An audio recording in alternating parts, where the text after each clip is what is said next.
Hey everybody, welcome to Obscurities in Miniatures. Today we're taking a step back in time to go look at some older Malifaux releases. These are the lightning bugs, which are part of the Gremlins in the Bayou faction. So obviously, taking a look at the package here, you can see we've got some spell casting little gremlins. You get 3 in a package.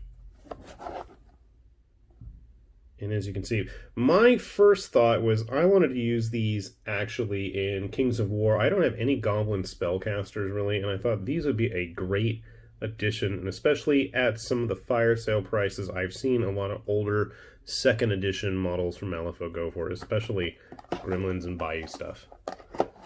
So if you are a goblin player, it might be something worth checking out.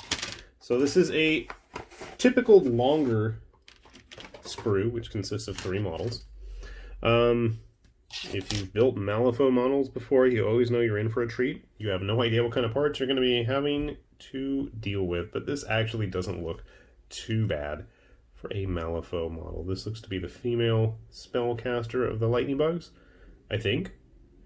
So what is that? 6, 7, 8, 9, 10, about 12 parts? 10 or 11, 12, somewhere in there. And okay, yeah. Let's see, we have another one right here, and then we have the one that is flying off, blasting fireballs up into the sky. So I gotta say, I've built a few Bayou models before, but these really don't look that bad, to be honest. Now, proportion-wise, I think you're going to have a tougher time having them fit in with other goblin models out there if you were going to use them for something outside of Malifaux, which is my intent. But not to say anything bad about these. They do look quite nicely detailed, and other than the little flip-flop sandal there, that could be an issue. But it goes without saying, when you are cutting Malifaux models off the sprue, always exercise caution and be very careful, because you're going to need some very sharp blades. Give me a sec, we're going to put them together, and we'll see how they look, and we'll grab some other goblins while we're at it, and see how they stack up. Alright, we got our lightning bugs. All busy zapping away here. Take a closer look at all 3 of them. But they weren't too challenging, thankfully, and I'd say of the Bayou models that I've built at this point for Malifaux, they were probably some of the easier ones.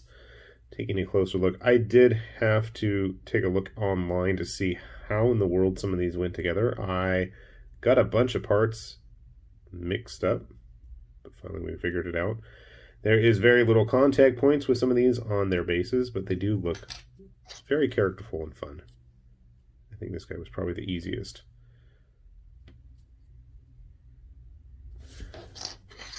I think this one was probably the most fun, and definitely the most difficult in trying to figure out how I was going to get it glued to the base, and I'm still not sure how I'm going to make that work. Those crazy sandals flopping off the feet there. Fun touch. So how do they stack up? I mean, if you're going to use them for Malifaux, I mean, obviously they're gremlins, so they're going to be a bit on the shorter side.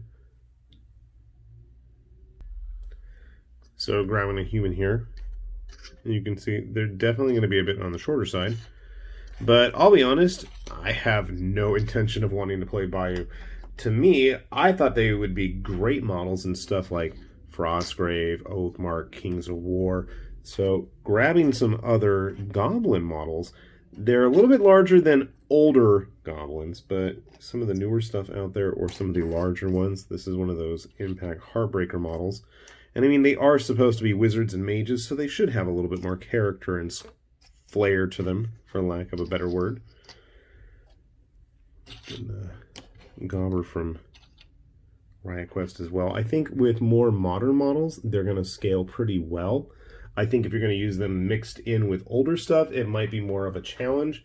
The proportions, they probably actually would work pretty well with the goblins and Oathmark, I think. I'm going to have to grab some of the plastics just to check. But I think in a goblin army, especially if it's a more traditional non-GW army, these would be really fun models to have. And I think I'm going to paint them in very bright, very garish colors, because that is the only thing I think that would be appropriate for these wild and wacky looking gremlins there. So hopefully, I know these models have been at some rock bottom prices all over the place online. So if you're curious and you're interested and really want to paint something different or have some nice characterful goblin type sculpts for your games, I don't think you can really go wrong with these guys. So do take a look out there, and you should be able to get them for a pretty good price, especially if you get the second edition versions as opposed to the third. I don't even know if they've had them in third yet in the new boxes.